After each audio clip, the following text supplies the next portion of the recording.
Okay, now we're going to make some kimchi. Kimchi is typically an Asian style dish. It does pack a little bit of heat depending on what you put in it. Okay, so now we can do it in a couple of different ways to suit your palate. Okay, so don't stress too much about that.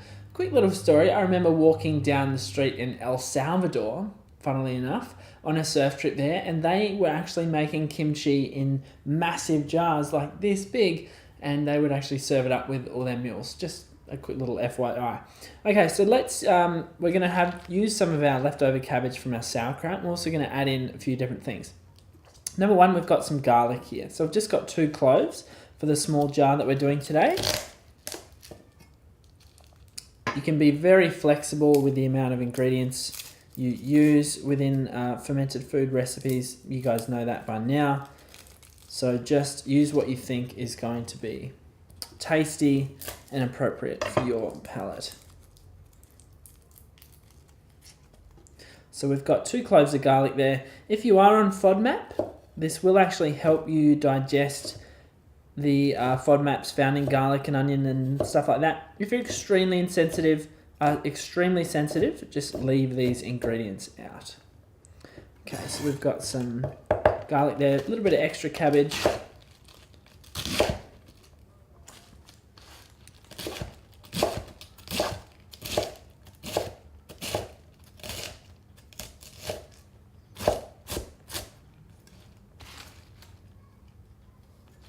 I'm going to quickly mix that together so the garlic's dispersed throughout.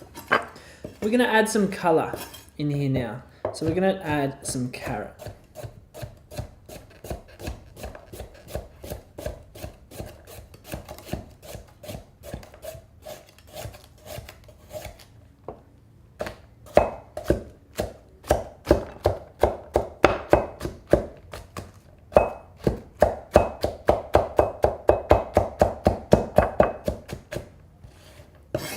Remember, the more surface area you expose of the different vegetables, the faster they'll ferment.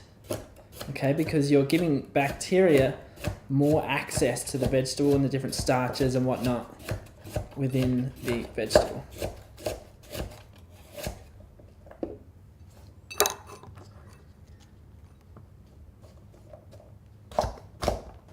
And of course, you can always do this in the food processor. If you're worried it's taking too much time, or if you want to do a really large batch, you can do that. We're going to add some ginger now. And no, you don't need to peel the carrot or the ginger. You can if you want to. It's completely optional. So make sure the ginger's nice and fine. That way you won't get any explosions of ginger when you come to try this in a couple of weeks' time. There's some beautiful smells going on. Okay, so today we're going to use some fresh chilies. Now, you don't have to use fresh chilies. You can also use cayenne pepper if you want to give it a little bit of colour as well. Fresh chilies are obviously a little bit less mild typically than cayenne pepper. Or sorry, more mild than cayenne pepper. But cayenne pepper does give it that colour and it tends to wash throughout the batch a little bit better. Remember that when you do ferment, you do tend to take the edge off a little bit of these different really heavy spicy flavours. So we're going to mix those through as well to create a nice little kimchi medium here that we're going to inoculate with our inoculant liquid again. So you can see that's nice and mixed up now. This looks great. And now we're going to put it in our fermentation vessel.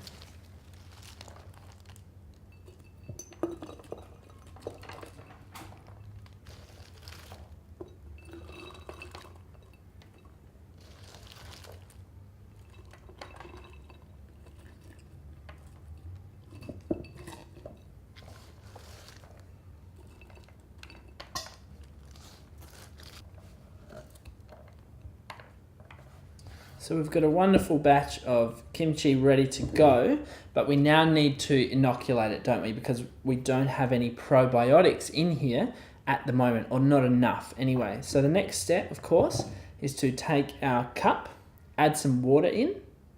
We're also going to add our apple cider vinegar. At this stage, you might also, if you're using a culture starter, you might activate that and add this in here now. Or of course, you might be using kombucha vinegar or kefir, depending on what you're using. So add a little bit of salt, 1 nice big teaspoon, which we're going to mix around.